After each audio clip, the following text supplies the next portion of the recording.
wasaaradda dhalinyarada iyo ciyaaraha Soomaaliland ayaa soo qaban qaabisay xafladda isku aadka tartanka kubadda cagta degmooyinka ay ka kooban tahay caasimadda Hargeysa. Munaasabaddan ayaa waxaa ka soo qayb galay wasiirka wasaaradda dhalinyarada iyo ciyaaraha Soomaaliland oo ay wehelinayaan wasiirka wasaaradda maalgashiga iyo wasiirka wasaaradda xiriirka golayaasha iyo arrimaha dastuurka, gudoomiyaha gobolka Maroodijeex iyo ku-xigeenkiisa, agaasimaha guud ee wasaaradda dhalinyarada iyo ciyaaraha Soomaaliland iyo mas'uuliyiin kale oo ka tirsan wasaaradda dhalinyarada iyo ciyaaraha Soomaaliland. Ugu horreyn waxaa halkaas ka hadlay isuduwaha wasaaradda dhalinyarada iyo ciyaaraha ee gobolka Maroodijeex waxaanu yidhi runtii aad iyo aad baan ugu faraxsanahay xafladan inoo dhacdo.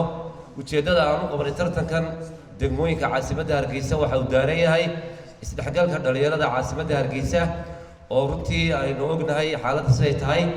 ujeedada aan u qabanay tartankan waxa uu daaran yahay in 8 degmo Hargeysa aan qabanka wasaarad ahaan annagoo runtii ay wasaaradda dhalinyarada ciyaaruhu ay kaashanayaan shirkadda Astaan Cable oo runtii aan aad iyo aad uga mahad celinayo garabgalka ay runtii ay tartankan maalgelinta ay ka bixisay oo runtii 2 sanadood isku xiga ay runtii shirkadda Astaan Cable ay runtii qaadatay inay tartanka nala qabato wasaaradahan.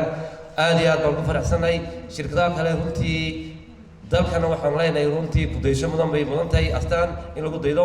anagana wasaaradahan waxaan naga go'an guud ahaan baynaan dardar gelino hannaankii geedi socodka ciyaaraha qarankan uga imanay hadday tahay qaran ahaan iyo hadday tahay gobol ahaanba. gudoomiyaha gobolka Maroodijeex, wasiirka wasaaradda xiriirka golayaasha iyo arrimaha dastuurka iyo wasiirka wasaaradda maalgashiga Soomaaliland oo lagu soo martay qaaday munaasabadani ayaa waxay yiraahdeen maanta farxad weyn bay tahay inaan ka soo qayb galo daafurkii koobkii loo qabanayay degmooyinka ee halka lagu qabanayay.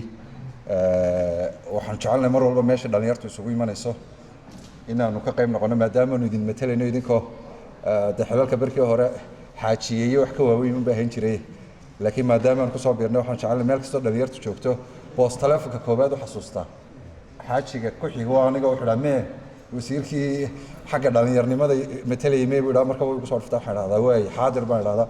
marka dhiirigelintiinaan mar walba halkan u taagannahay. run ahaantii ciyaaruhu marka ugu horeysa sidaa ogtihiin waa wax nabigeena calayhi salaatu wasalaam uu ammaanay oo ummadiisa amray inay ciyaaraha ka qayb qaataan.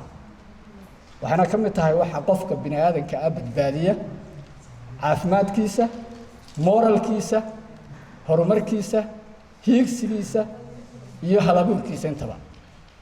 sidaa daraaddeed waxa weeyaan waa arrin muhiim ah inta nasiibka u heshay inay ku tartanto runtii waa in ka duwan bulshada inteeda kale.